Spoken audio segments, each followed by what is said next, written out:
Thanks so much.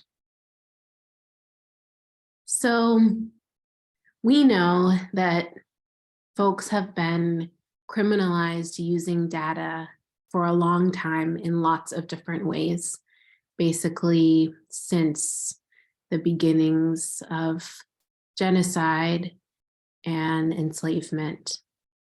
The idea of marking certain people as threats or criminals is not new. But we are in a time when data criminalization is really impacting our communities and bringing violence and harm.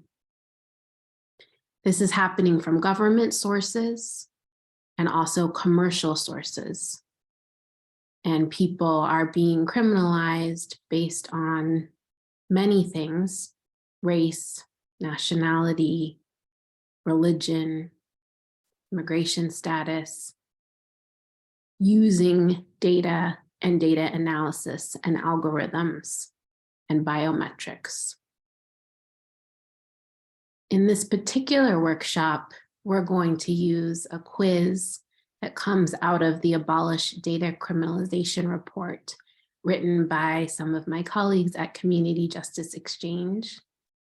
And then we're going to hold space to think about what this means locally, particularly around the work around driver's licenses. A big win for our community to have driver's licenses for all, and also brings additional challenges around the threats of data criminalization. So with that, I'm going to pass it over to Edwin.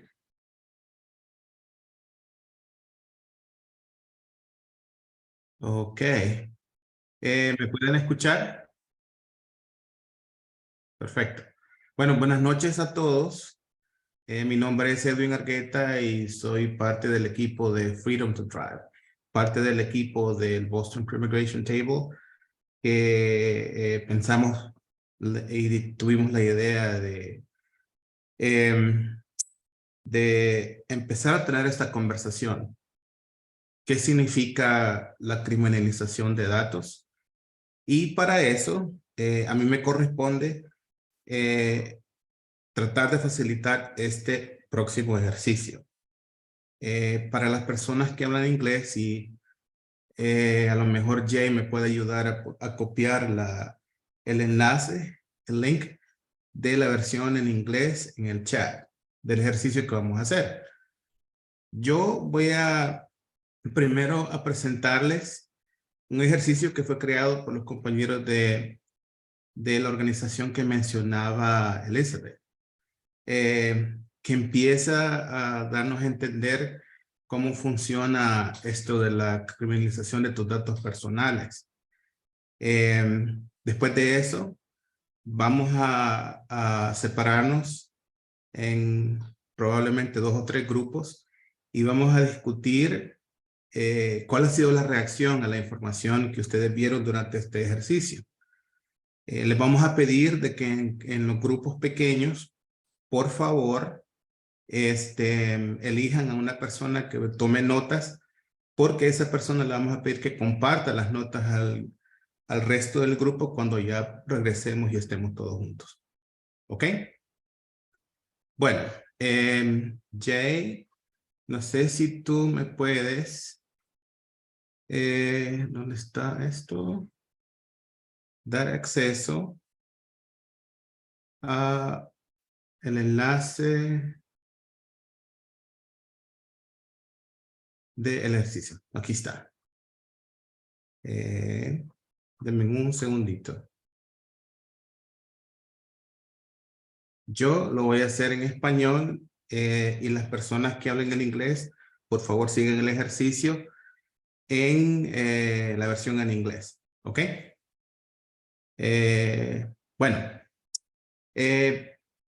la información personal de quienes almaneza el Departamento de Seguridad Nacional, a qué tipo de información tiene acceso esta agencia, qué tipo de información recopilan estas bases de datos y cómo lo hacen. son algunas de las preguntas que nos hacemos cuando respondemos al ejercicio que vamos a estar haciendo. Entonces, vamos a tener un poquito de lo que le llaman el bestiario, o sea, cuáles todas las agencias empiezan a interactuar una vez cada una de ellas va recopilando nuestra información. Entonces, Jay, no sé si estoy compartiendo mi pantalla con el grupo.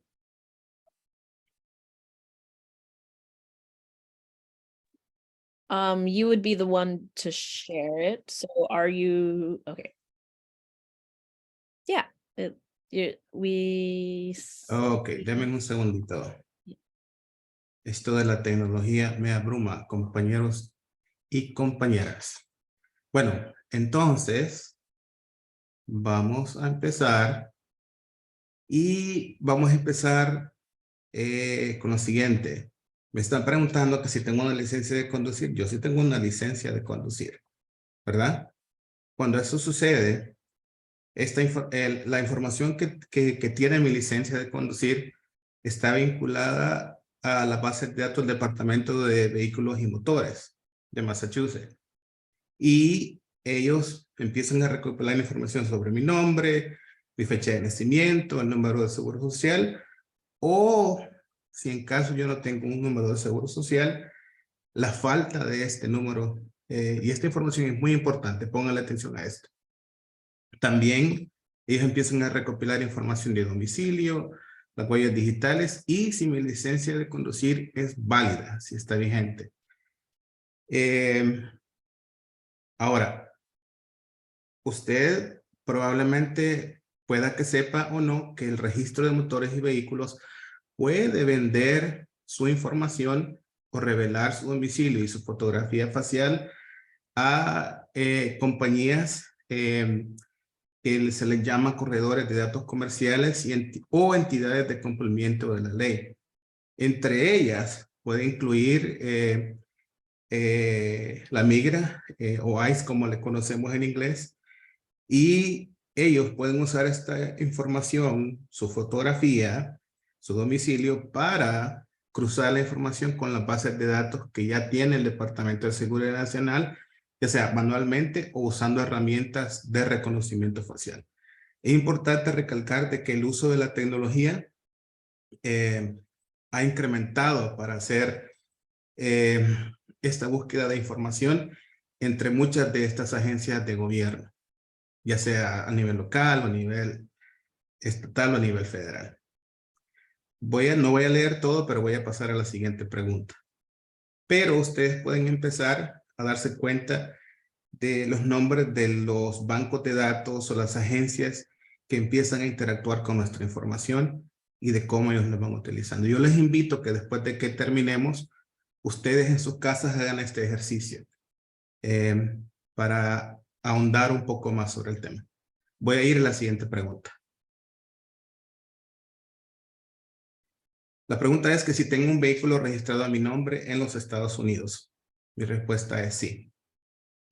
La información sobre el vehículo incluye mi domicilio y, por ejemplo, en algunas ocasiones la migra ya ha pedido ayuda a los departamentos o al registro de motores y vehículos para unir los domicilios y a individuos que ellos a lo mejor estén buscando. Los números de la matrícula de los vehículos, de los carros que nosotros manejamos, permiten realizar un seguimiento de su ubicación en tiempo real a través de lecturas de matrículas automatizadas. Esto es un dispositivo que tienen los vehículos de la policía local, la policía estatal, para leer, ¿no?, las placas de su vehículo. Y estas cámaras de alta velocidad toman las fotografías de la matrícula de su auto e incluyen una marca de tiempo, o sea, a qué horas recopilaron esa información, recopilan las coordenadas de dónde está su vehículo.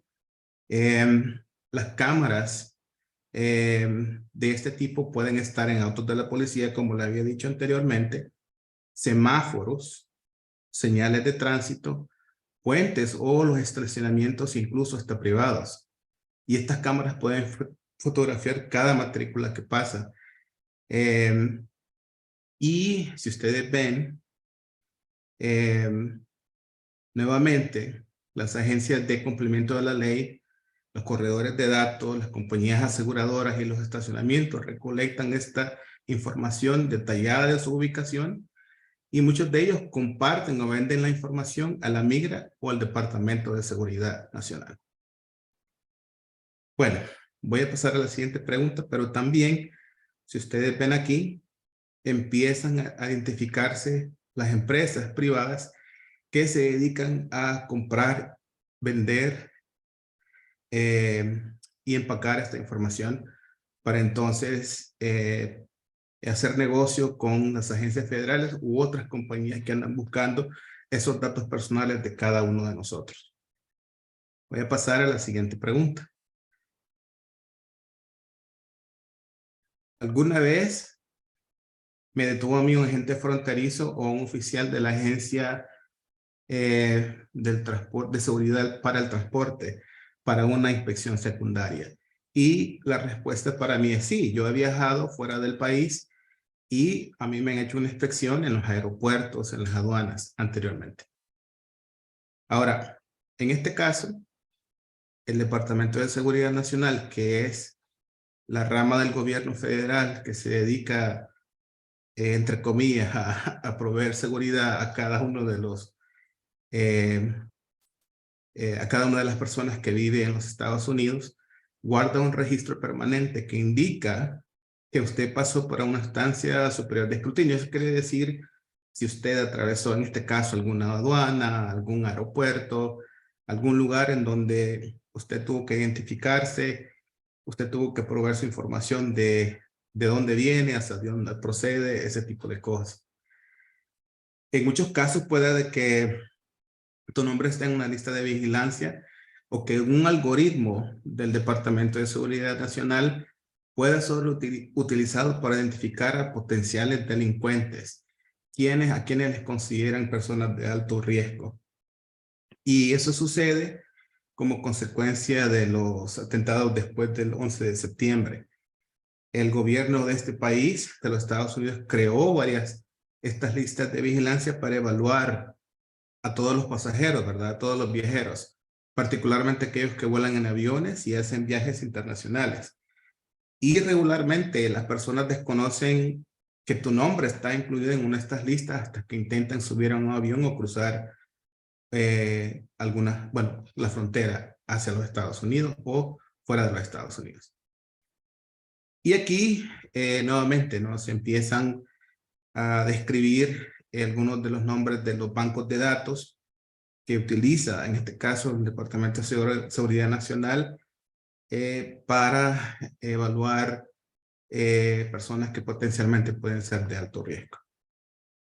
Pero quiero que le pongan atención a estas imágenes de aquí porque ya vamos viendo, ¿verdad? Que vamos encontrando las bestias en ese camino de cuando nuestra información, nuestros datos personales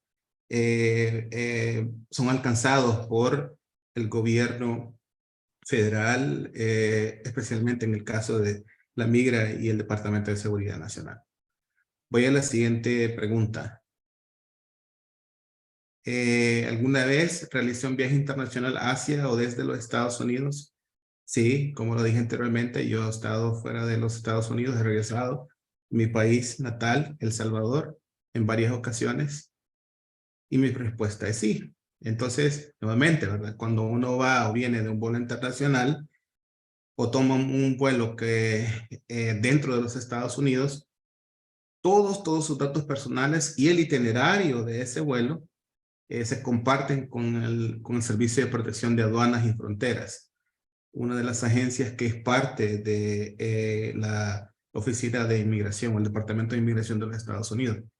Y este organismo recibe la información a través de un sistema avanzado de información de pasajeros. Luego, esa información empiezan a compartirla con las otras partes del gobierno para, nuevamente, ahora identificar quién es usted, si su nombre aparece en una lista de alto riesgo, o si por alguna razón en el pasado lo han detenido en las aduanas, en los aeropuertos, pero ya su nombre a este nivel ya está conocido en varios bancos de datos y por muchas o varias agencias del gobierno. Ahora, la migra o la parte del Departamento de Inmigración de los Estados Unidos que tiene que ver con las detenciones y los arrestos, puede suscribirse a las notificaciones que recibe el Sistema Avanzado de Información de Pasajeros. Y esta búsqueda les informan cuando alguien que está bajo vigilancia está viajando al extranjero, ¿verdad? Así es que empiezan, ¿no? Bueno, de esta manera ellos empiezan a determinar dónde está alguna persona que a lo mejor están buscando. Voy a pasar a la siguiente pregunta. ¿Alguna vez compré un boleto de avión para viajar dentro de los Estados Unidos? Sí, yo lo he hecho. Y aquí pues se explica nuevamente que al comprar un billete de avión o reservar un billete de avión, pues ese acto, la reserva, cuando usted está en su computadora, cuando usted va a una agencia de viajes, la compra de ese boleto, la reserva de ese boleto y el itinerario de qué horas sale su viaje, para dónde usted va, cuánto tiempo se va a estar en un lugar o viajando hacia otro. Esa información queda disponible para las entidades del gobierno, incluyendo el Departamento de Seguridad Nacional. Y esto le va a proporcionar a ellos acceso a su nombre completo, la dirección IP, que es la dirección digital de en dónde, cuál fue el lugar o de qué dispositivo usted hizo la compra de su boleto de avión. Pero esto es bien importante. Pongan atención a esto.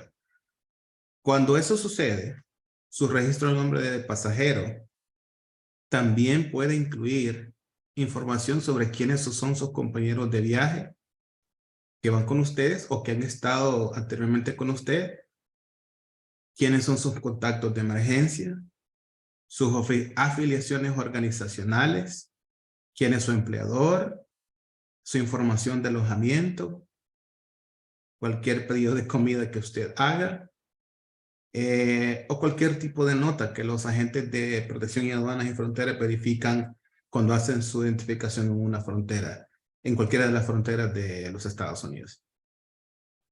Y algunos de los sistemas, como ustedes pueden ver, que utilizan ellos para conseguir esa información, se describen aquí. No vamos a entrar en esto porque si no vamos a pasar haciendo otro taller por otra hora solamente en esta sección. Voy a pasar a la siguiente pregunta. ¿Alguna vez ha viajado en un avión entre Estados Unidos? Ya dijimos que sí. Y aquí, nuevamente, ¿verdad? Se describe que se hace una evaluación por la Agencia de Seguridad de Transporte, utilizando las listas de vigilancia secretas o predicciones algorítmicas para evaluar qué tipo de riesgo usted representa. Esto es muy importante. Esto es un mecanismo bien sofisticado que es criticado por muchas personas hoy en día porque discrimina a cierto tipo de personas y las categoriza como personas de alto riesgo basado en información que produce un algoritmo. Nuevamente, estos son algunos de los mecanismos que utilizan cuando determinan, cuando ellos ya se dan cuenta que nosotros hemos tomado algún avión dentro de los Estados Unidos. Si yo me voy de Boston para California, si yo me voy de Boston para Washington, D.C., etcétera, etcétera.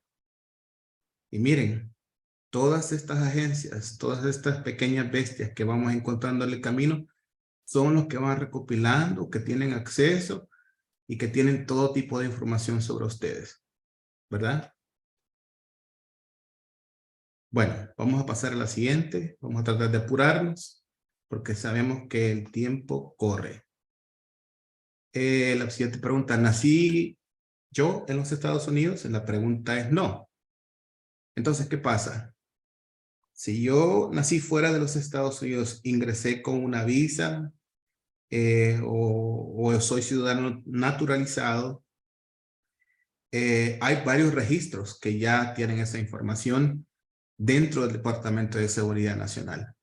Y aquí están, si usted puede hacerle un clic a cada uno de ellos, estos son todos los registros que tienen ya esa información, ¿verdad? Si a usted lo arrestan y lo detienen por cualquier delito que no esté vinculado con la inmigración, por ejemplo, la policía de aquí de Chelsea o de Everett, por alguna razón, alguna vez a usted lo arrestaron o lo detuvieron, esa información también es utilizada y es enviada de manera automática a estos bancos de datos que maneja el Departamento de Seguridad Nacional. Y pueden marcar esos registros, esas notas, esa verificación cruzada, esa información con la migra. Y la migra puede pedirle a las cárceles, si usted es arrestado en algún lugar, que lo retenga o que lo notifiquen a ellos o que la policía los notifique a ellos en caso de que usted lo dejen libre, ¿no? Acuérdense de que ellos van a tratar de utilizar cualquier mecanismo para tratar de identificarlo, para tratar de encontrarlo, basado en la información que contienen estos bancos de datos. Bueno, vamos a pasar a la siguiente pregunta. ¿Alguna vez pedí una visa para irme a los Estados Unidos por motivos de estudio, turismo o trabajo? Y sí, yo la recibí, ¿verdad? Bueno, en mi caso no hice eso, entonces vamos a decir que no. Pero si usted puede, cuando tenga tiempo, por favor, responda así para que vea lo que sucede. De todas maneras,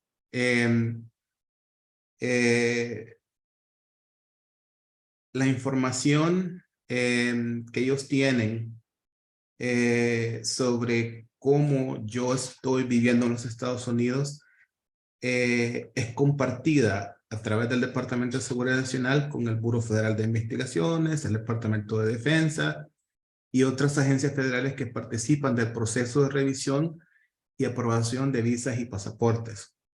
Eso significa de que no importa si yo entré con una visa de estudio, turismo, trabajo y que se la recibió o no, toda esa información es compartida a través de estas distintas agencias federales, ¿no? Pero le invito a que usted responda la palabra sí cuando usted tenga tiempo para ver qué sucede cuando hacemos este ejercicio.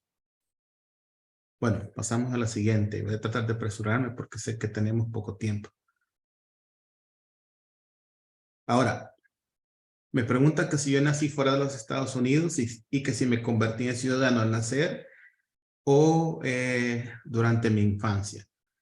Yo me convertí en ciudadano norteamericano naturalizado, entonces le voy a decir que sí. Y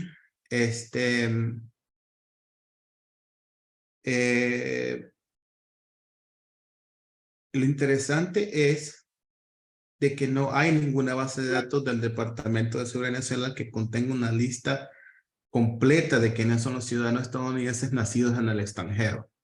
Eso es muy interesante y lo menciono porque ya ha habido casos de personas, por ejemplo, en las noticias hemos visto casos de ciudadanos estadounidenses de descendencia mexicana que han sido deportados. Simple y sencillamente porque ninguna parte, y esto es totalmente absurdo para mí, ninguna parte de estos bancos de datos encuentra información de que sí en realidad esta persona es ciudadana norteamericana. Sin embargo,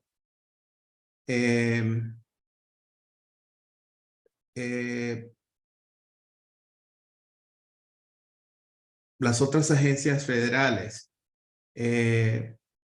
y los algoritmos que hacen una predicción sobre si usted es una persona de alto riesgo, contienen otro tipo de información que lo puede identificar. Aquí están algunas de estos bancos de datos que contienen información, por ejemplo, si usted ha sido arrestado y que la migra puede utilizar, bueno, estos u otros sistemas que intentan determinar el estatus de su ciudadanía. O sea, la pregunta de que si uno es ciudadano o no, desafortunadamente, y esto para mí es absurdo, no, es algo que no tienen una información completa muchas de estas agencias federales. Así es que por esa razón, muchas personas se encuentran con algún tipo de problema al tratar de identificarse, pero no aparece ninguna de esa información en la información que ellos manejan. Bueno, paso a la siguiente pregunta. ¿Alguna vez me han arrestado o encarcelado por una infracción de inmigración? Mi respuesta es no, porque nunca ha sucedido. Pero voy a responder sí para que ustedes vean qué es lo que sucede.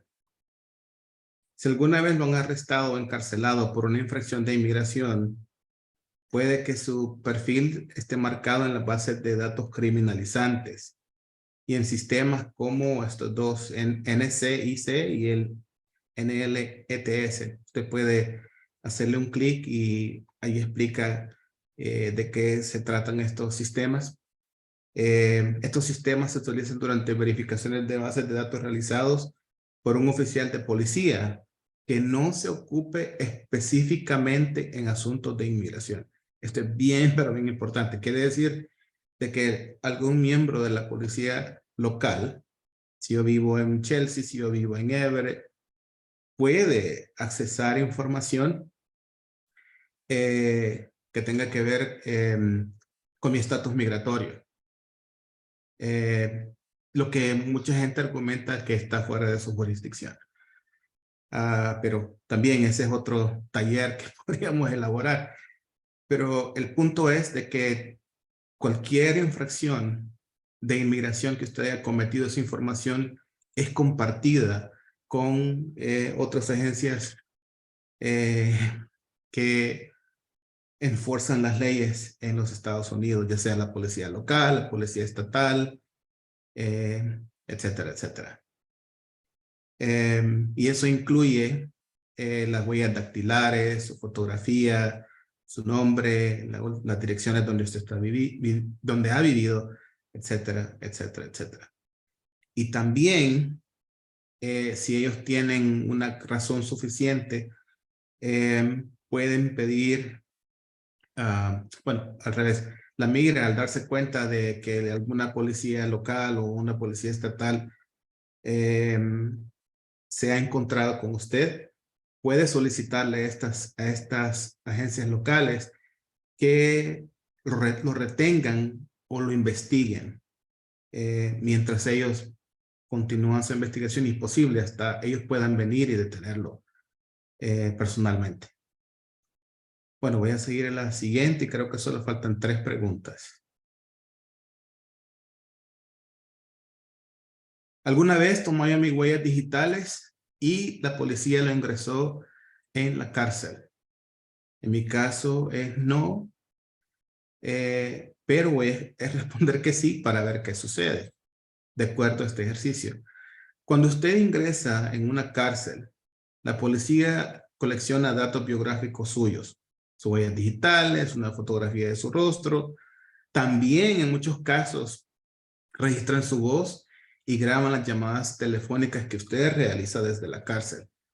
Y las bases de datos que registran esta información que nosotros consideramos que es criminalizante, información de métrica pueden incluir bases de datos de organismos de cumplimiento de leyes locales, como hablábamos anteriormente, ¿verdad? Las cortes estatales, las cortes del condado, el departamento de correcciones, entre otros. Las compañías que manejan esta información, que tienen acceso a esta información, compañías privadas, pueden entonces revender estos datos criminales de nosotros. Empresas privadas que se asocian con las cárceles para lucrarse con las llamadas telefónicas, las videollamadas, los artículos de venta que hay en las cárceles o las prisiones también. Información, toda esa información puede ser accesible para empresas privadas para poder revendérsela a las agencias federales o las agencias locales. Voy a pasar a la siguiente pregunta. ¿Alguna vez ha sido arrestado por la policía? No, esta pregunta es muy similar a la anterior. Voy a pasar a la siguiente. Sin embargo, es importante que ustedes también sepan de que si usted, a pesar de que nunca haya tenido que ver con un arresto con la policía, aún puede ser de que su nombre esté en las bases de datos criminalizantes. Y algunos de esos ejemplos en los que es posible que esto ocurra son los siguientes. Puede ser de que su nombre aparezca en uno de estos datos, en uno de estos bancos de datos, porque usted vive en una zona donde la policía afirma que hay actividad de pandillas. Puede ser de que su familia o su comunidad participen en pandillas. Puede ser que esto es una persona negra, de color o inmigrante. O puede ser de que se considera que usted tiene algún tipo de relación con personas de las que se sospecha de que tiene vínculos con el terrorismo. Esto es bien, bien importante y súper, súper peligroso. Y es una de las razones por las cuales nosotros pensábamos de que era importante empezar a tener esta discusión entre la comunidad, particularmente porque sabemos que en nuestras comunidades todavía se experimenta muchísimo racismo. Yo vivo en Évora y Évora es una de las ciudades en donde últimamente se ha estado hablando públicamente de casos de racismo y discriminación que incluyen muchas cosas, incluyendo este tipo de colección de información, de datos y cómo se dice de que en nuestras comunidades hay posibilidad de crimen o hay crimen porque gente como nosotros vive en esos lugares. Bueno, voy a pasar a la siguiente pregunta, creo que es la última.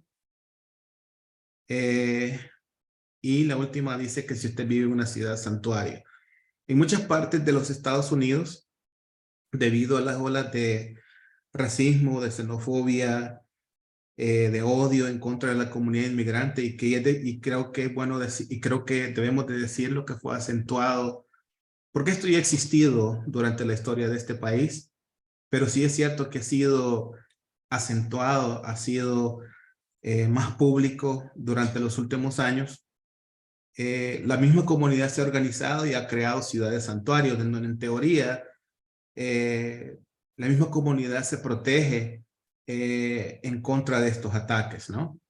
Entonces, esto tiene que ver con si usted vive en una de esas ciudades y como decía, no puede significar varias cosas para distintas personas, pero el espíritu de una ciudad santuario, de crear protección, de crear mecanismos de que nuestra gente viva dignamente, de que nuestra gente sea respetada. Sin embargo, todos los organismos de cumplimiento de ley estatales y federales, a pesar de que vivamos en una ciudad santuario o no, tienen acceso a los bancos de datos de los que estábamos mencionando y las utilizan. Y la migra, pues desafortunadamente, entre otras entidades del gobierno de enforzamiento de leyes, es una de las que utiliza esa información. Y puede utilizarla, como decíamos anteriormente, para identificar, buscar o hacer de una persona un blanco de arresto, o sea, para intentar detener y arrestar a esa persona. Así es que el ejercicio en sí, y yo les invito nuevamente de que ustedes cuando tengan tiempo en sus casas, lo vuelvan a hacer y empiecen a darse cuenta cómo funciona la interacción de nuestra información personal y cómo potencialmente puede ser criminalizada y utilizada en contra de nosotros. Y la desdicha realidad es de que a pesar de que vamos a tener que seguir luchando, vamos a tener que continuar exigiendo de crear esa separación y de que se respete los datos personales de cada uno de nosotros. Bueno, voy a terminar allí y vamos a pasar a la siguiente parte de esta sección. Y en esta parte lo que vamos a hacer es de que vamos, denme un segundito, vamos. If I can jump in, it's Jay. Oh, my camera's still off. So we're a little bit behind in the schedule, so maybe we should jump to Carolyn and then do breakouts later, just in case, you know, people have to leave early. You want to make sure that what do you think about that, Edwin? Yeah, thanks, Jay. Oh, sorry, Edwin. Perdón, no escuché lo que decía la muchacha intérprete. Oh, sorry. I just said we were supposed to go to breakouts, but we're a little bit behind. So if we could go to Carolyn first and then go back to breakouts. Perfecto, perfecto. Awesome. Thanks, Edwin, for taking us through that. I think it gives us a lot to just think about, like all the ways. I think that the quiz is really helpful to me to think about all the ways this data works. But, you know, tonight, I think we wanted to really learn about specifically driver's licenses here in Massachusetts. So, you know, many of us here, I see folks on this call who were key to winning the driver's licenses for all here in Massachusetts in November, or winning it and then keeping it in November. And that is so powerful. And yeah, everyone, we continue to celebrate all the work folks did, all the power that we built through that fight. But we know that, you know, there are questions on how we implement in ways that keep our people safe. And we don't want to come at this from a place of fear, but we also want to make sure that we also know ICE keeps coming for our people, and we want to make sure that everything we're doing around implementation, that we're really keeping our people's needs and you know, safety in mind, right? Because yeah, that we know is so important, right? We don't want to, it's not just about winning like on the ballot, it's about how we do it so that all of our folks are actually able to access these new driver's licenses. So we want to learn from some folks across the country who've been working on this. So they're gonna both Hannah from Just Futures Law, and then sorry, I'm making sure everyone's on and is everyone here? Great. Hannah's here. And then is Sierra here? Great. We're going to start with, oh, perfect. Sienna's here too. I'm sorry. I'm losing people on the screen. And Sienna, then we'll hear from Sienna, who is part of the work in Colorado where they won driver's licenses and then learned a lot around how to implement. So, and some of the things that come up. So we're gonna, I think Hannah can present first and then Sienna. And then we're gonna give folks the opportunity, to ask questions. I am slowing down. I'm sorry, I was getting nervous about our timing, but we have the time we need here. So yeah, so we'll have Hannah from Just Futures Law share first, and then we will go from there. And if folks have questions as we go, feel free to put them in the chat and I'll kind of collect. And also, as Elizabeth said, if you don't feel comfortable like asking your question directly, you can just direct message me as well. And yeah, we just want to learn from folks. We know that our context is a little different here in Massachusetts, and the work that Sienna and Hannah will speak to is from their context, which is not in Massachusetts, but we also can collect questions, even if we can't answer them tonight, questions that we can continue to work together to find answers to, so we can make sure we implement in the most meaningful way we can that keeps our people safe. So I'll turn it over to Hannah first to share. Thank you so much. Hi, everyone. Good evening. I'm going to see if I can share my screen.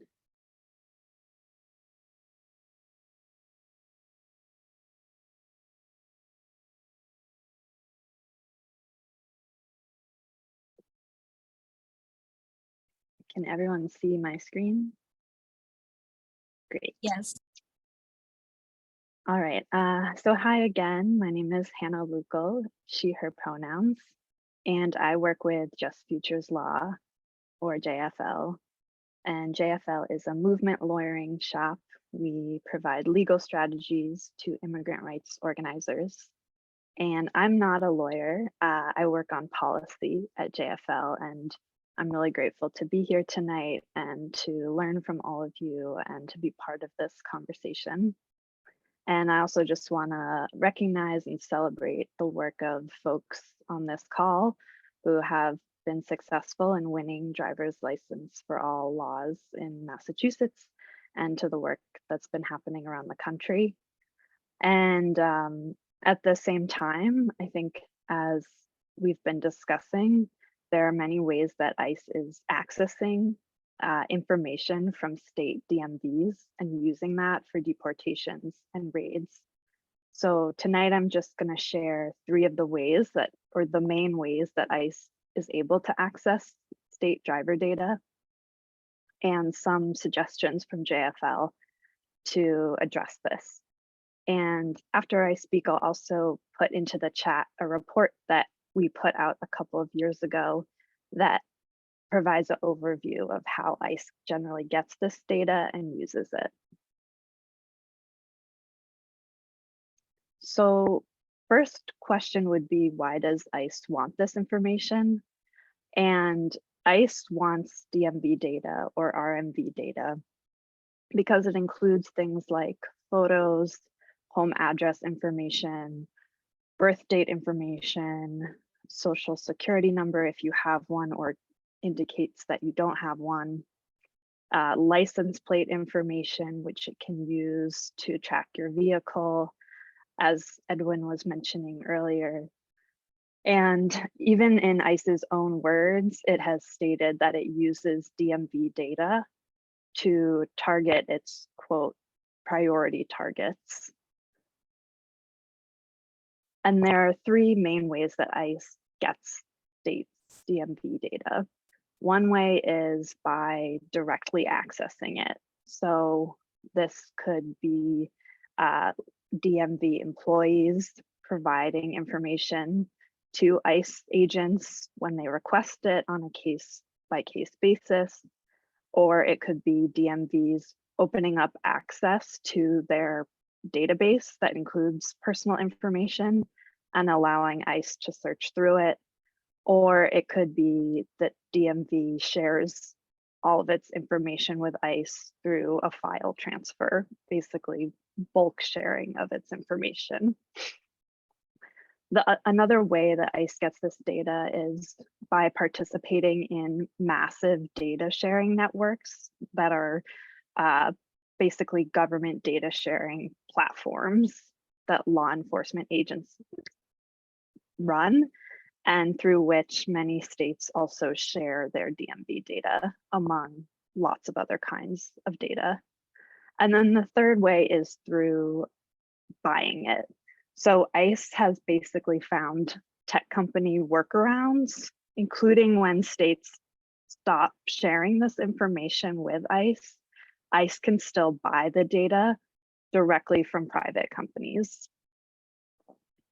So this graphic just shows what I was just describing, the three main ways that ICE gets the data from private companies. It can buy it from companies like LexisNexis, Thomson Reuters, Experian. And these are companies that buy up tons of information from different sources and can resell it to any customer, including ICE. And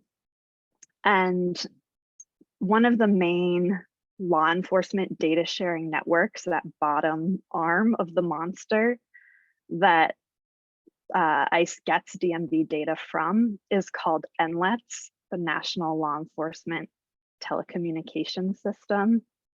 And states voluntarily share their DMV data through NLETS and through other data sharing platforms. And when ICE is a member of those networks, it can access all of that data. One thing to keep in mind is that the way that ICE gets DMV data does vary state by state.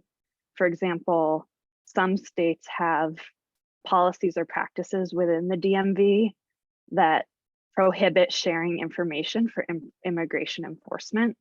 So if ICE agents come and request bulk data or say, hey, can you look up the information for this person that we're targeting, the DMV will refuse. And some states have also stopped ICE from accessing the data that it shares, even in these large national data sharing law enforcement networks. And in those cases, ICE has generally then sought to buy the information from data brokers instead. So it will vary state by state, depending on your DMV's policies or practices, which way ICE might be accessing the data. And I'll just briefly share, and this sort of comes back to what we were discussing earlier, but data brokers are basically these enormous for-profit companies that buy up information like the location data that is collected through different apps on your cell phone or social media data. They also buy up a lot of government data, including DMV data, but also things like marriage licenses, property records, criminal justice records. And then they resell this information to anybody who wants to buy it, including ICE. So through LexisNexis, which is ICE's primary personal data provider, ICE now has access to billions of data points on the majority of US residents. And this is just an example of the many kinds of data that LexisNexis is providing to ICE and other customers. And you can see that vehicle records is just one of the data types. And the last thing I want to talk about is license plate reader surveillance, which we talked about a little bit earlier. Edwin talked about it.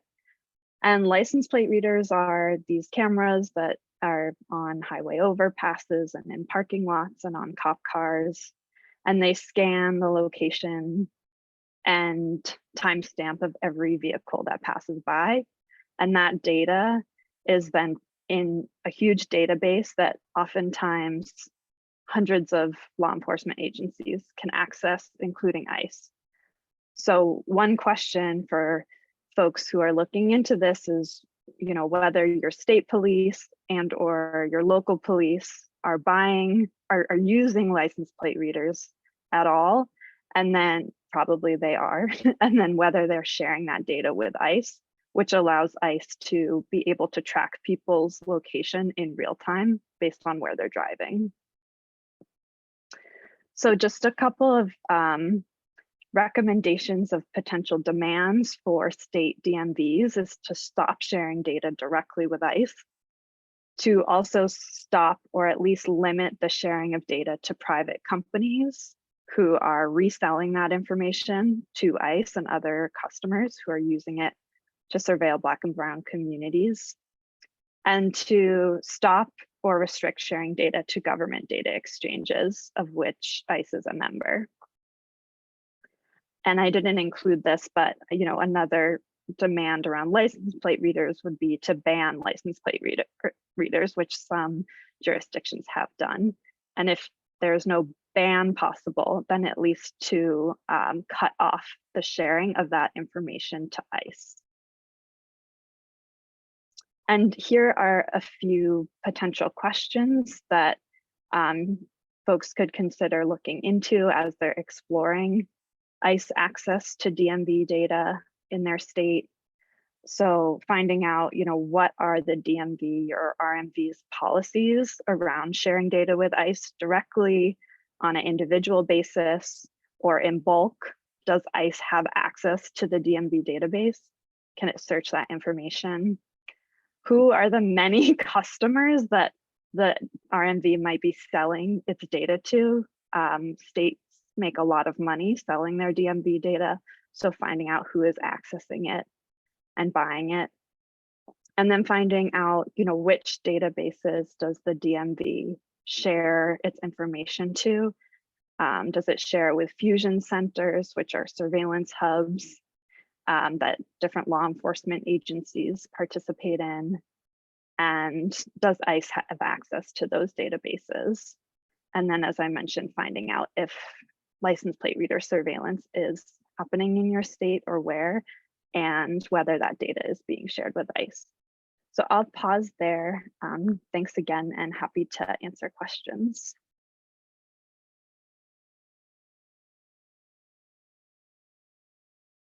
Thanks so much, Hannah. I think that gives us a lot to think about. Maybe we'll have Sienna present as well and then do questions. Yeah, but if folks have things that are coming up right now, feel free to put it in the chat, or we can give folks a moment if they want to get a feed.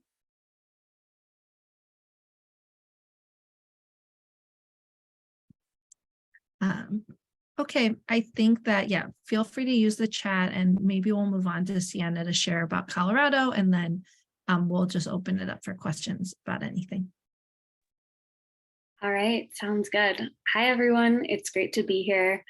My name is Sienna, and I work at the Colorado Immigrant Rights Coalition. And I also am one of the coordinators of the iDrive Coalition, or Coalición Yo Manejo, which is our statewide coalition that has coordinated and led all of our efforts to pass driver's licenses in the state and also improve our program. So tonight I'm going to kind of walk you through our campaign and how we led our fight against surveillance and kind of against the information sharing with ICE here in Colorado. And I hope this is relevant and helpful for you all. We were celebrating your win from afar, so congratulations, and excited to share with you about our long road. So as you may know, in Colorado, we passed driver's license in 2013 after more than 10 years of community organizing led by mostly undocumented folks. And we were part of one of the first waves of driver's license for all bills that passed. So unfortunately, we didn't get to learn from the lessons of people who came before us, which meant that our bill needed a lot of adjustment over the years. If we could pass it now, we would have done it very differently. So in the last 10 years, we've made a ton of amendments, and apologies aside as in Spanish from a training, but we've had to make more than 5 amendments to the law. And the one that I'm going to focus on tonight was the data privacy bill that we passed in 2021, because our original legislation included no protections at all. And the reason that this was important for us is because we were concerned that information was probably being shared, but also because we started to get reports from community members that they were getting picked up like at their home or through their license plate. And really there was no other way their information could have been accessed other than through their driver's license data. And in 2020, we tried to run a bill, and to be honest, no one listened to us. People didn't believe that this was a problem. The DMV was telling us it wasn't a problem, but we were not convinced. And we ended up doing Open Records Act requests to try to really get to the bottom of what was happening. This is a little sneak preview. We won the bill. So just wanted to share this fun picture. But before we got there, it was a long road. And like I said, we weren't believed by our government. And the first year that we tried to run the bill, we did not have the support of our governor. and the bill died in committee. And the next year we came back and we actually got records. We actually submitted Open Records Act requests and discovered that there was almost daily communication between our DMV and ICE agents. So this is kind of one of those buckets that Hannah was talking about, where there's direct communication between our agency and ICE. And most of the communications were happening through the investigations unit, which is a fraud investigations unit. And we also found that our Department of Labor and Employment, through their unemployment investigations unit, was also having almost daily communication with ICE agents. And of the email correspondences, of like the thousands of pages of correspondences, we actually found that our DMV employees were initiating contact with ICE in a majority of the cases. And they were very racially fueled contacts. The DMV employees were reaching out because they suspected that people were undocumented. So there was very targeted surveillance of our undocumented community members. And I'm not going to show you a lot of examples, but I did want to just give you like a glimpse into what we were looking at. And this is an email in which a DMV employee asks ICE to make an arrest, gives them an address, and identifies other people at the location. This was incredibly upsetting. We, as community members, put trust in our state agency. We encouraged thousands and thousands and thousands of people to come forward and apply for this program. And so, you know, it was incredibly traumatizing and upsetting to find out that this was happening behind our backs this whole time. And we went public. We worked with Spanish media to put out an exclusive story. We were really concerned as a coalition about, you know, not wanting to cause a panic. But we also really wanted accountability. And we really wanted to be able to move forward a bill that would bring accountability and protection for our communities. So these are just some of the media hits that we got. After we went public, we did get the support of the governor and of lawmakers, and were able to pass a really strong protection in Colorado. So the first thing that the bill does is that it actually says that state agencies can't share personal information for the purpose of immigration enforcement. So we did not have that protection in our state before we passed this law. And so now state agencies and state employees are not allowed to share personal information for purposes of immigration unless they're required to by like a warrant. And this has been super successful. We included a reporting requirement in the bill. And so we know that we've cut off direct communication with ICE agents, which is really great. So that was kind of the first really important component of our bill. The second thing we did is way harder to tackle, and we worked with Just Futures folks to try to figure this piece out, right? Because we wanted to also cut off access to databases. We know that ICE has access to data through all the channels that Hannah was talking about. And so we tried kind of modeling off of the New York Green Light Bill to say third parties can't access state data unless they sign a certification promising that they won't use the information for immigration enforcement. And the accountability mechanism is that any state employee who intentionally violates this law could receive a penalty, a fine. But the problem is that there's no real way for us to track, like, is this, even if someone signs a certification, how are they using the data? How is the data flowing through many, through many sales, or if it's resold or reshared, like, how is that happening? So it's been really hard for us to track whether or not this has had any impact. And in some other research that we did to try to get to the bottom of this, we partnered with a local college here in Colorado with researchers and with our partners at the national organization Mi Gente to try to understand a little bit better, like, how was data from the DMV and from other places flowing to ICE. And we discovered a bunch of things, but this is one example of what we discovered, which is that the Colorado DMV has a contract with Colorado Interactive, which basically they store our data for us, and there's like a bulk record exchange with them of our driver's license data and registrations. And they're owned by a company who sells their data to LexisNexis. Like their LexisNexis is one of their biggest purchasers of data.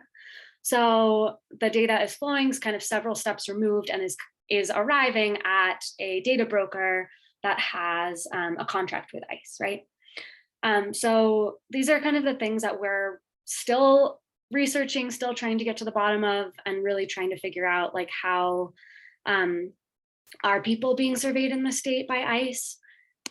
I'm not going to go into this a ton, but you know, through both these records exchanges and also through other contracts and relationships that law enforcement in Colorado have with data brokers, we've been able to show that, you know, really ICE is figuring out how to get around our sanctuary state policies. So it's both through the purchasing of these records, it's also through contracts that they have with jail booking information to get records on inmates on release dates.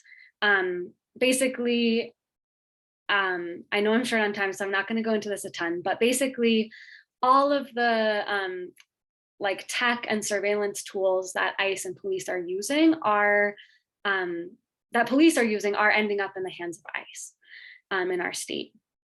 And so we feel really like excited in certain ways that we've been able to protect people's information, especially from those direct shares, which were so harmful. And also we know that there's a lot more work we have to do to cut off and even understand some of the ways that data is arriving on a platter to ICE.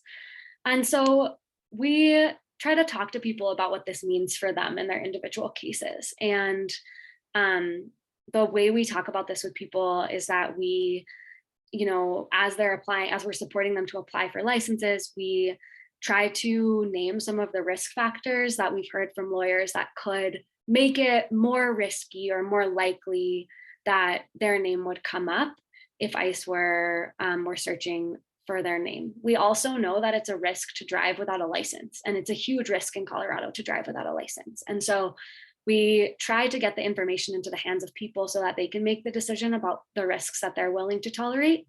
But from the lawyers that we've worked with, the factors that might make someone a bit higher risk is if you have criminal record, a prior deportation order, have been fingerprinted by immigration in the past. And so that's kind of one way that we're trying to make sure people are aware of the protections that we've passed, but also the risks that are still there as we try to understand what else we can do in our state. So thank you for listening. And yeah, again, it's great to be with you all tonight. Thank you so much, Sienna. That was really helpful. And thanks, Hannah, as well. Maybe we'll start with the question. Yeah, really appreciate y'all being here and sharing this with us. Maybe we'll start with the question in the chat. We have time for a few questions, I think. So yeah, Natalie asked, wondering if immigrant activists, for example, those who have confronted ICE agents targeting BIPOC immigrant communities, can get a hold of the activists' identifiable information to track them. And further, do you guys think that this can put immigrant communities in harm's way if their activist community members are on DHS watch lists?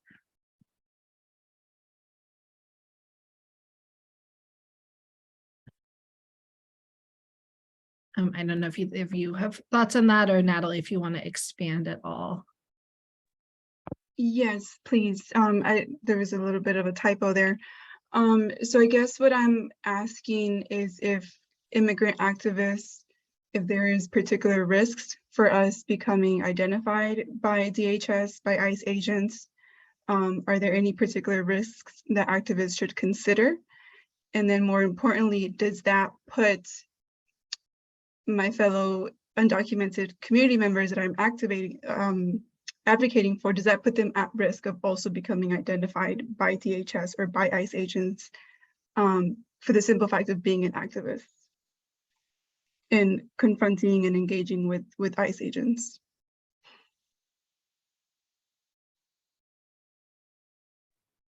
I can start. I will say from our experience in Colorado, we have seen at least one case where we do believe one of our immigrant rights activists was targeted based on his activism.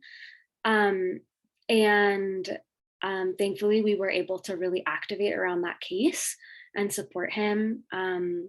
And I think that there is like absolute risk that any of our data could be accessed, given the I think that even the survey that Edwin took us through shows all of the pathways by which our personal information could be known and shared.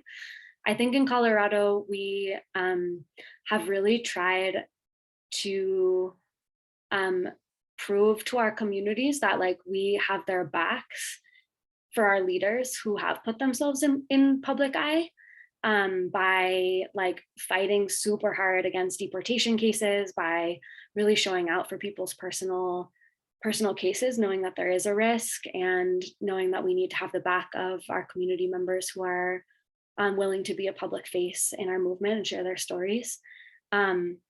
So I think we've fought really hard to show our leaders that we'll have their backs. But I don't know, Hannah, if you want to talk a little bit more about the mechanisms behind that. I'm sure you know more than I do there. No, thanks for that question. Yeah, I just put into the chat the link to the report that I mentioned, and on page 8, there's a little blurb just sharing about a longtime immigrant rights organizer in Washington State who ICE retaliated against based on her activism, and who actually was able to get her home address from the Washington State Department of Licensing. And so there was, I think, maybe similar to the case that you mentioned, Sienna, a tremendous amount of organizing and resistance and pushback when this person was targeted and retaliated against. And so the community basically came out to support her.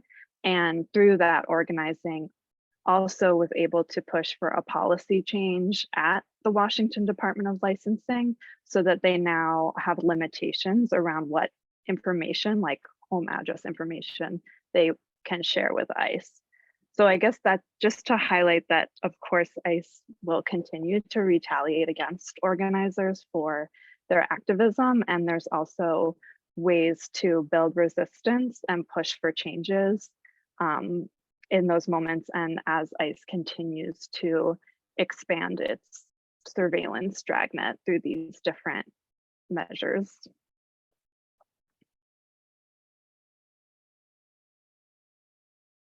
Thanks for that. Thanks for those responses. We probably have time for one more question if anyone has something before we thank our panelists again.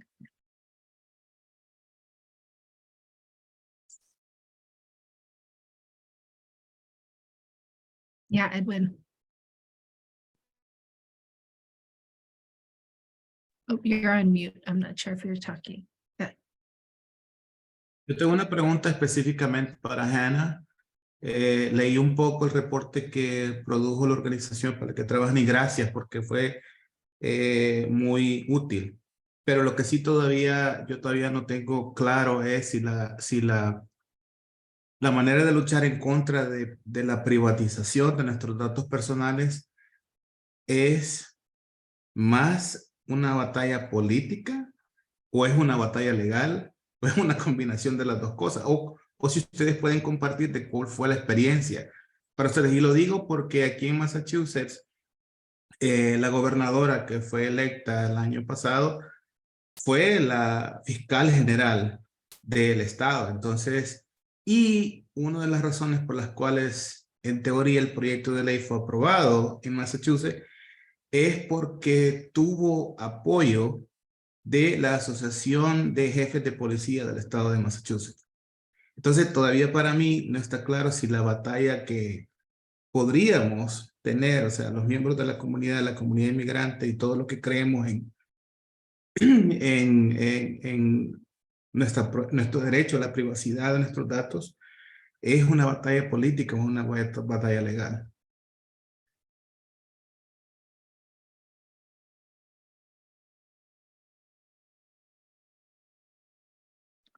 Yeah, thanks for that question. I think it is both, but I think that a huge challenge is political in that many people, including legislators and people who are supportive of immigrant rights at the legislative level, don't necessarily know that their own state or that the agencies that they're in charge of are selling this information and that it's ending up with ICE. And so, like, for example, we've been working with Mi Gente and organizers in Chicago who pushed to have a legislative hearing in the summer where they just asked a lot of questions about who was getting access to different data in Cook County. And there was sort of like a political hot potato happening where every agency or bureaucrat in the room who was asked was sort of saying, that's not our responsibility, that's not other agencies. And so I think one of the takeaways from that experience is just the importance of shining a light on the for-profit nature of this surveillance and the companies that are making millions of dollars from buying this information, even when residents and legislators and the public don't know that that's happening. And there are, I think, legal battles to be fought. For example, at JFL, we have a lawsuit against LexisNexis for the way that they are buying up this information and using it to deny people rights and to surveil entire communities. But that's just like one piece of this bigger puzzle about kind of building up this political stance that our data should not be for sale and that people should have ownership over what information is collected about them and how that information is used. Gracias. Thanks, Hannah. Yeah, that's really exciting to hear that you all are powerful to hear that about the LexisNexis suit. Before we close out, Reina, I saw your hand up earlier. I don't know if you had a question you wanted to share.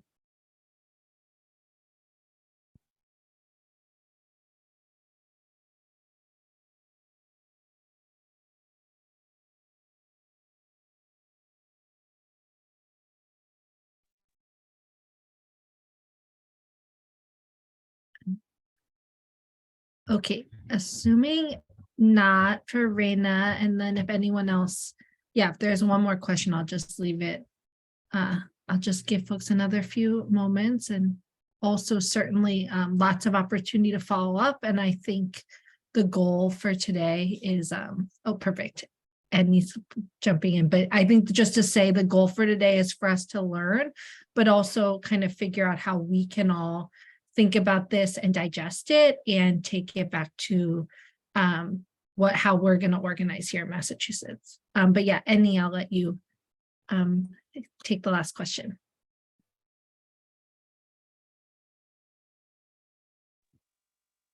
Hola, ¿me escuchan? Hola, ok.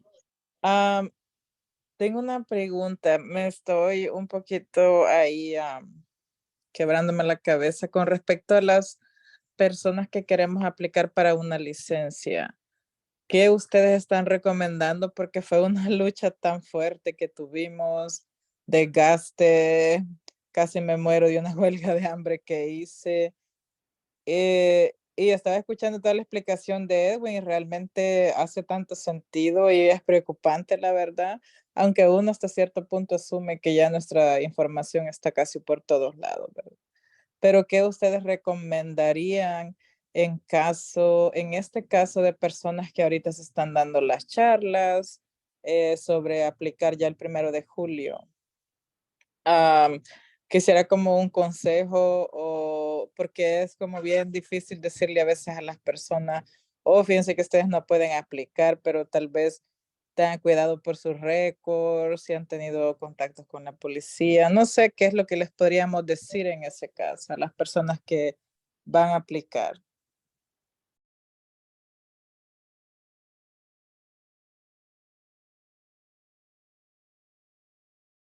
Pues es una Muchas pregunta muy gracias. difícil. No sé si alguien de Massachusetts quiere contestar. Yo puedo como hablar de una perspectiva en Colorado, pero no sé, creo que si alguien de Massachusetts tiene un consejo, sería mejor. Well, one thing I can just say, and then I think Sienna would be super helpful for you to respond, and also Edwin, Elizabeth, Melanie, feel free to jump in. Is just, I think that's right, Annie, like that's the challenge we're in, but it's also the opportunity we have because, right, like you said, it's not going to be implemented till July. So we feel like right now is when we can think about how we can learn from places like Colorado and what we can try to like get in place in the initial rules for this bill, for the implementation, so that our folks are as protected as they can be, even though obviously we know there's a limit there. So I think that's like exactly the question we want to grapple with over the next few months together as we think about implementation.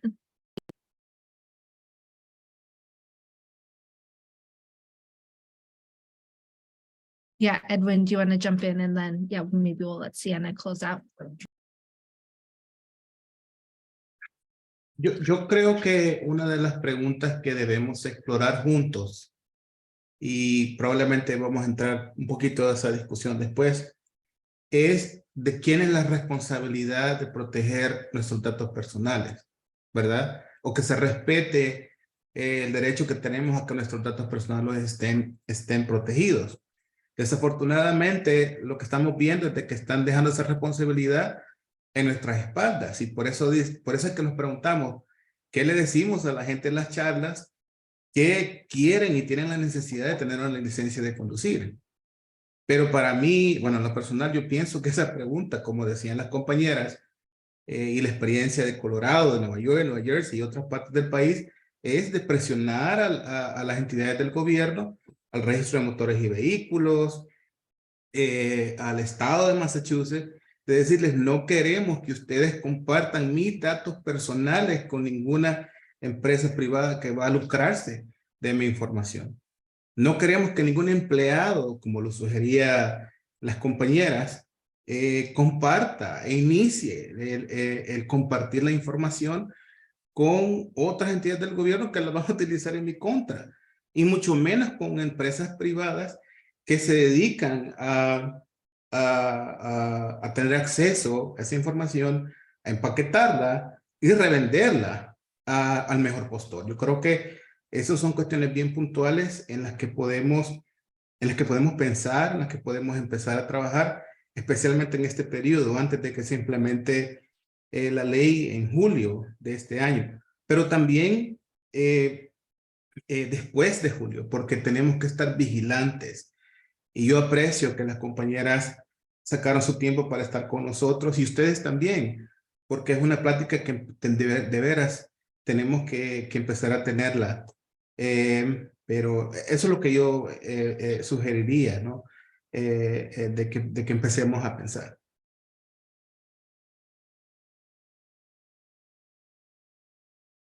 Sí, yo estoy completamente de acuerdo, y lo único que yo quiero añadir de mi experiencia en Colorado es que para nosotros lo más urgente fue asegurar que no hubiera como información compartida de manera directa.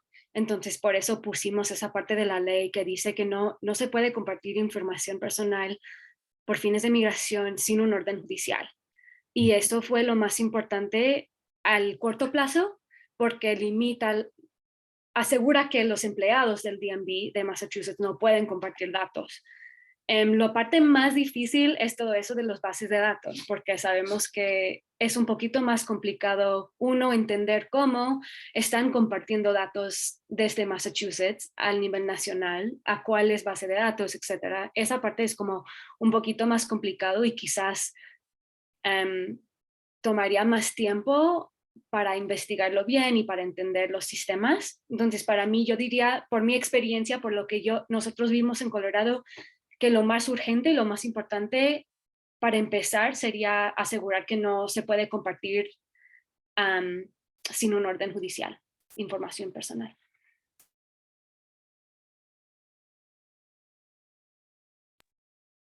Thank you, Sienna. And yeah, appreciate this conversation. So I think we will let Giovanni share if there's anything. And then Annie, I also saw you put your hand back up. So if you had any follow-up, feel free to jump in. But yeah, Giovanni, you want to share? Sí, gracias. Bueno, mi nombre es Giovanni Miranda. Soy de aquí de Massachusetts. Y hace algún tiempo yo estuve con el movimiento Cosecha en la lucha por la licencia aquí, ¿verdad? En Massachusetts. Entonces, solo quiero comentar que durante las discusiones, durante varios eventos que se hicieron con políticos, con sindicatos y con otro tipo de organizaciones, incluso con la policía, se hablaba de la preocupación de compartir los datos. Entonces, se pidió que quedase bien claro en la ley de que registro de motores no iba a tener la facultad para compartir ni vender datos de ninguna persona. En la ley, que quedara eso establecido en la ley. Incluso todavía cuando se hicieron algunos debates, ya cuando se dio la aprobación, que todavía fue devuelta a la Cámara de Representantes, porque cuando la vetó el gobernador Charlie Baker, incluso todavía en esos debates que se dieron en lo que fue la Cámara de Representantes y el Senado, se estaba pidiendo que eso quedara bien claro en la ley, que no se compartieran datos porque era una preocupación y es información muy sensible. Entonces, los políticos aseguraron, algunos políticos con los que yo tuve la oportunidad de conversar, que eso no iba a pasar. Entonces, sin embargo, yo no he leído la ley hasta ahora, la que ya se creó. Desconozco realmente si está establecido eso, soy honesto. Pero sí era eso de el compartir la información de esta población, de esta comunidad, se recalcó muchas veces que era información muy sensible y que no podía quedar a la deriva de cualquier institución, sino que tenía que quedar plasmado que no se iba a compartir información para ningún efecto. Así que, como repito, desconozco si en la ley ha quedado establecido así. Ahora actualmente yo tengo días ya de no buscar la información de la ley, pero solo ese es mi comentario, mi opinión y mi aporte. Ahí estamos a la orden. Gracias. Yeah, thank you. I think that's really important. Edwin, like Edwin said in the chat, yeah, I'm not sure what data protections were included in the final ballot question. So I think if folks here have energy or are interested in really digging in on this is something we can build together here in Massachusetts to kind of figure out how we make sure whatever was in law or not, what we need to add now to make sure that folks are protected. So yeah, really want to appreciate Sienna and Hannah and everyone here for all the engagement so far. I think it's been really powerful to talk all together. I know many of us talk in different spaces, but to really dig into this particular issue and figure out how we can build together. We're going to have a little more discussion. We're totally over time, but I think have had a really generative conversation through that. So yeah, just maybe we can do emojis to thank Hannah and Sienna for taking their time to be with us tonight. And then I'll pass it to Melanie, I think. Yes, thank you so much. All right, y'all. So we want to, I mean, we're almost to the end, and I'm sorry, it's been so much wonderful information. I want to invite people if they want to just kind of stretch or take a quick bio break in the next 2 minutes as I hand it back to Edwin so that we can process some of what we learned in the presentation around the quiz, right? Y'all ready for that? All right, so like 1 minute, Edwin will start.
Edwin, are you talking to us? Because we can't hear you. Perdón, no me había dado cuenta que estaba en mudo todo este tiempo. Lo que decía era de que sabemos de que hemos presentado un montonón de información, compartido muchos detalles, muchos conceptos bien amplios, pero precisamente la idea es de empezar a generar esta discusión. Sabemos que es un tema pero muy importante para nuestra gente, para nuestra comunidad, a nivel individual, a nivel colectivo. Y precisamente pensamos de que esta no va a ser la primera, sino que este es el inicio de muchas conversaciones que queremos tener con ustedes, con sus organizaciones, para evitar de que nuestra información vaya a ser utilizada en contra de cada uno de nosotros y los miembros de nuestra comunidad. Entonces, yo lo que les voy a hacer, les voy a invitar a que, por favor... Sorry to interrupt, Edwin. There's not any translation happening, so I don't know if the translators might still be on break.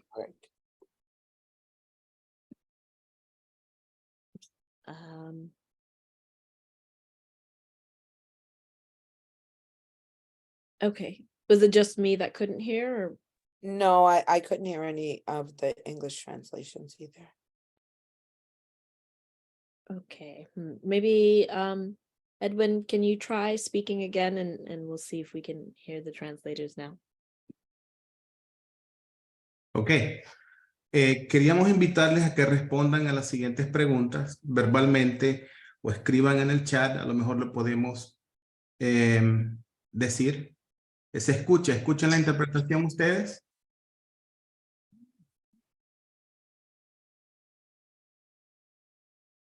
Yes, now. ¿Listos? ¿Hoy sí? Ok. Yes. Ok. Nosotros queremos que ustedes participen, aquellas personas que todavía están con nosotros. que participen y que nos digan qué es lo que les llamó la atención, ya sea del ejercicio que hicimos, de las maneras en cómo nuestros datos personales es capturada por las agencias que enforzan leyes en este país, en particular la Migra y el Departamento de Seguridad Nacional. ¿Qué es lo que les sorprendió a ustedes cuando escucharon por ejemplo, del ejercicio, las presentaciones de las compañeras Ana y Siena? ¿Qué es lo que no les ha sorprendido a ustedes de todo lo que hemos compartido esta noche? También, si ustedes pueden compartir de algún ejemplo que a ustedes les recuerde que les haya pasado a nivel personal, ¿no? Ya sea con la policía, ya sea con alguna otra entidad o alguna persona que ustedes conocen, algo que haya pasado en la vida real. Y si ustedes pueden recordar algunos de los ejemplos en donde esa colección de nuestra información, de nuestros datos personales y cómo ellos lo comparten, ¿qué es lo que ustedes recuerdan de esta presentación que lleva a la criminalización de nuestros datos personales? Así que no sé si alguien se anima a contestar esa pregunta o escribirla aquí en el chat. Y tenemos 8 minutos para hacer este ejercicio.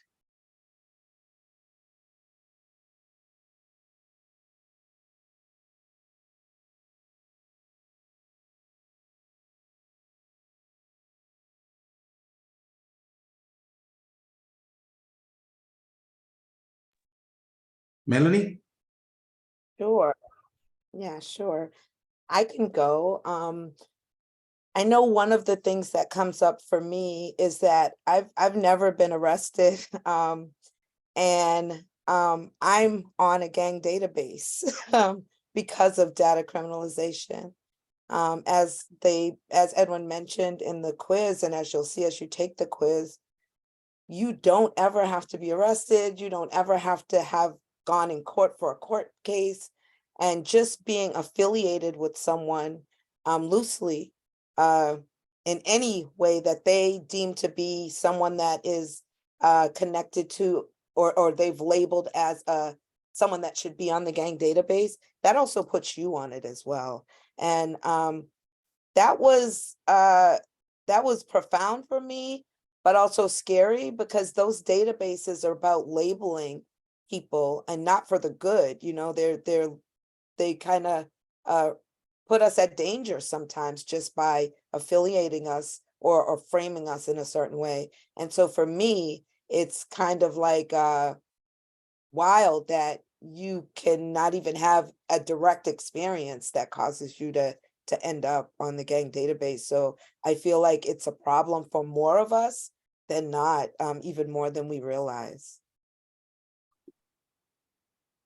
Gracias, Melanie. ¿Alguien más que quisiera compartir? No puedo ver si alguien está pidiendo la palabra.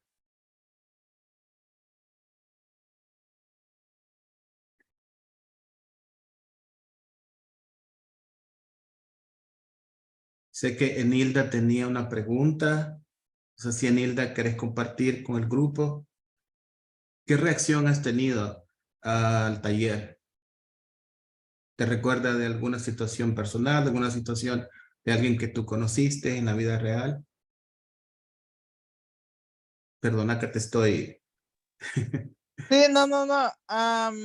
La verdad es que me viene a la mente, Edwin, no sé si te acuerdas cuando estábamos, pero creo que eso fue solo a nivel de la ciudad de Boston, cuando estábamos luchando con que estábamos con lo de comunidades seguras, que pasaron Ajá.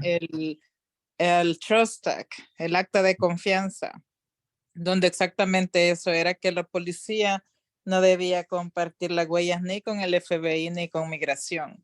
Y eso creo yo que no le hicieron caso, lo eliminaron porque sí me acuerdo que lo ganamos a nivel de la ciudad, más no creo que lo ganamos a nivel del estado. Pero creo que ni eso respetaron. Entonces, me sorprende mucho que básicamente estamos en que no tenemos vida privada, porque saben hasta el último paso que damos prácticamente. Yo he comprado muchos vuelos, compro vuelos para mi mamá, compro vuelos para la organización cuando salimos, o sea que yo estoy más que fichada ahí por todos lados. Yo pensé, yo ya sabía que si tengo el hospital, mi hijo está en la escuela pública de Boston, yo sé que ellos tienen nuestra información, pero así tan detallado no sabía, ¿verdad? Que hasta tienen nuestro, creo que dijiste, nuestro IP, algo así de los vuelos que tenemos y cómo nos controlan hasta de esa forma. La verdad para mí es una cosa tan horrible que siento que las conversaciones, absolutamente todo, ellos tienen ojos, oídos, parecen tentáculos los que tienen ellos por todos lados y yo creo que Giovanni tiene razón cuando dice lo que no sé si eso se va a respetar o se está respetando a la hora de, porque yo estoy siempre pensando en nosotros que queremos aplicar para una licencia. Y no he tenido ahorita ningún caso, pero de repente me preocupa la gente con casos criminales que tal vez ni han sido criminales, sino que solo el hecho de tener un contacto con la policía, eso ya lo hace criminal a uno. Ahí es donde nos están criminalizando, sin ni siquiera, no se sabe si fue solo una cosa que nos detuvieron por algo, que nos pasamos un alto, o que no sé, alguna cosa bien mínima y ya nos están ellos criminalizando por ese lado. No sé si es recomendable que alguien que está ya en la base de datos de la policía aplique una licencia. ¿Qué tan recomendable es? Me preocupa esa parte, la verdad. Definitivamente. Gracias, Enilda. ¿Alguien más? ¿Podríamos escuchar a alguna otra persona? Reacciones al ejercicio que hicimos, las presentaciones de las compañeras o reacciones al por qué estamos teniendo esta conversación.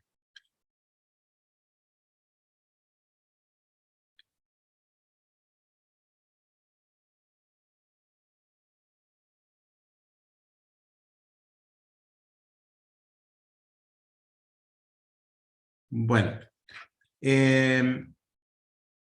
como no hay más reacciones por este momento, antes de pasarle la palabra a Melanie para que ya cierre el taller, yo creo que es importante enfatizar la preocupación que tiene Nilda, que mucha de nuestra gente tiene. Es real esa preocupación, pero yo creo que una de las cosas que aprendí yo de las compañeras de Hannah y Siena es de que se puede hacer algo, ¿no? Y precisamente creo que en nuestras luchas siempre buscamos las oportunidades, ¿no? De aprender y conocer y desarrollar y articular una estrategia de cómo vamos a hacer esas luchas.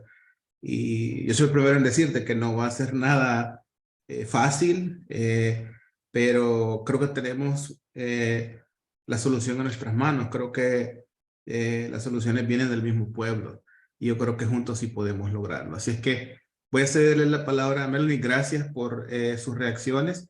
Y como decía, esperamos de que este sea el principio de muchos talleres, de muchas conversaciones y que también el principio de algo en el que podamos trabajar juntos. Melanie. Thank you, Edwin. And thanks everyone for, taking this time with us. We had originally intended on closing out by going around and hearing from each person what a takeaway from this workshop was.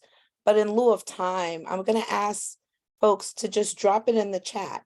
It could be a word, a reflection, but, just what is one takeaway that you're taking away from this workshop? And as folks do that, I just want to remind you that this workshop was brought to you by folks that have joined together to build a immigration table in Boston. And we invite you to join us if you're interested. We'll be reaching out to you after the workshop with ways that you can connect directly to us if you'd like to participate in the table. If you'd like us to come out to your base and present a workshop to your membership, that's something that we'd love to do. And if you're willing to join efforts for us to think about how to build an implementation table around the driver's license bill, that's also something that you can do with us. This is just one piece of the issues of surveillance and data criminalization. There's so much more, and we'll be continuing to explore that together. I wanted to also take the time to thank our interpreters for tonight. You're amazing. Thank you so much. Our back end support team, Ajay and Catherine, thank you so much for helping us with the technical support to make this happen. Our special guests, Hannah and Sienna, and the organizations that they come from in the base at Just Futures Law and the Colorado Immigrant Rights Coalition. They're doing amazing work. Thank you so much for sharing that work with us.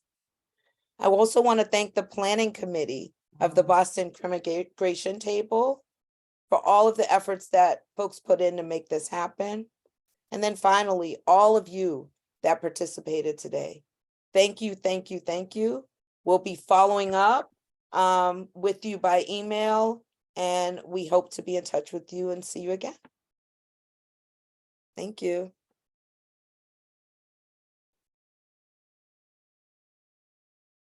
Bye, Sienna. Thank y'all so much.